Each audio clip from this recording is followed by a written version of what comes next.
when you're homeless, you don't remember seconds, minutes, hours, days, weeks, months. You don't remember it because it doesn't matter.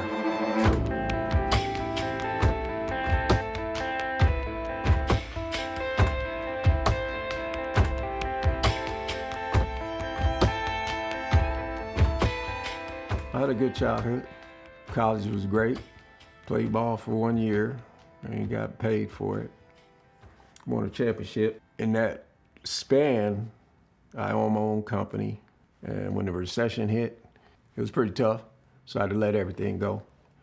And after that, a little bit later, how I actually ended up homeless was my mom had to come live with me because she developed brain cancer.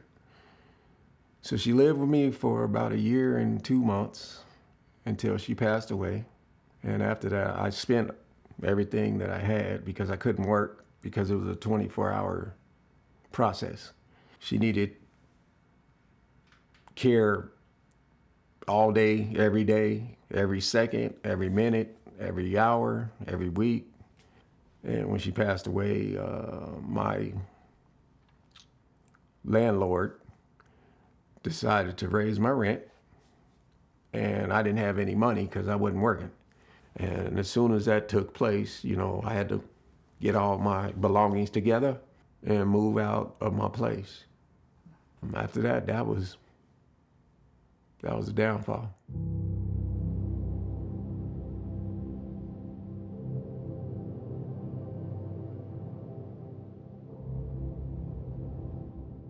That was rough. Difficult. I didn't understand. I didn't question God for one iota. I didn't understand why she would have to go, because she was going.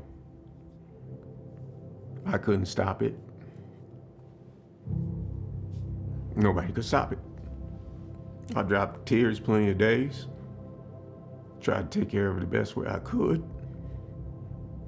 And it just got to the point where it was done. I mean, the saying is, most people can do without a dad, and I did, which was cool. I still love him the same. But living without your mom, that was the worst loss I ever had.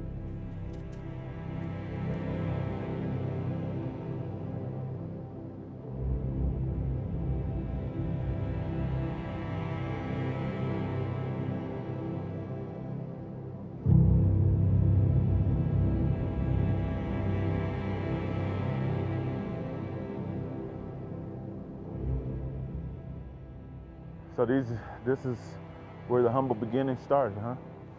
That's what it definitely was humbling. That's where it started, man.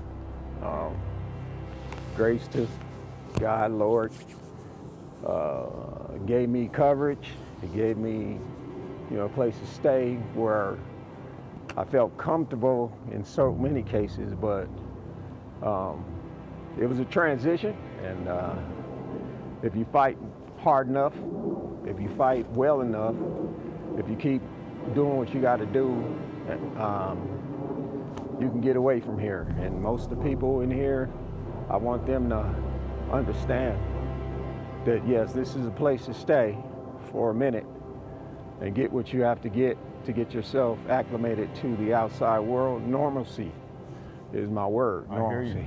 I hear you.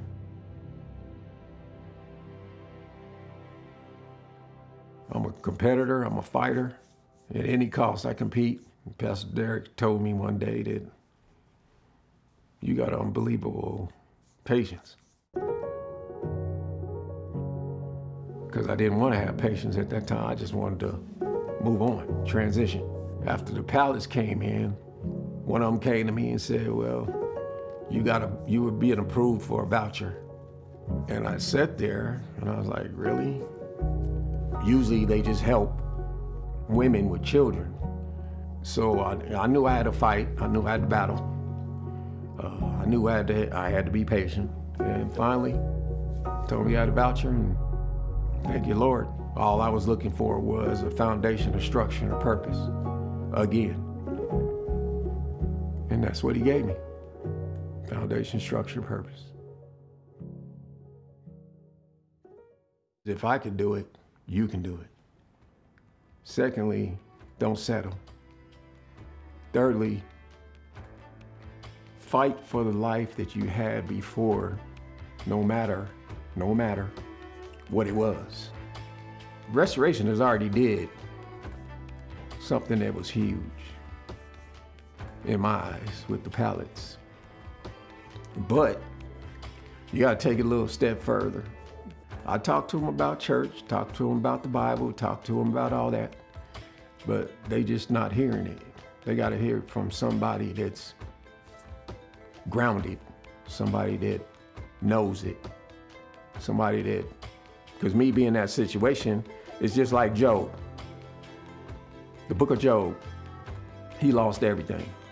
And we're all like that, we lost everything. But if they have more of y'all go in there and talk to them,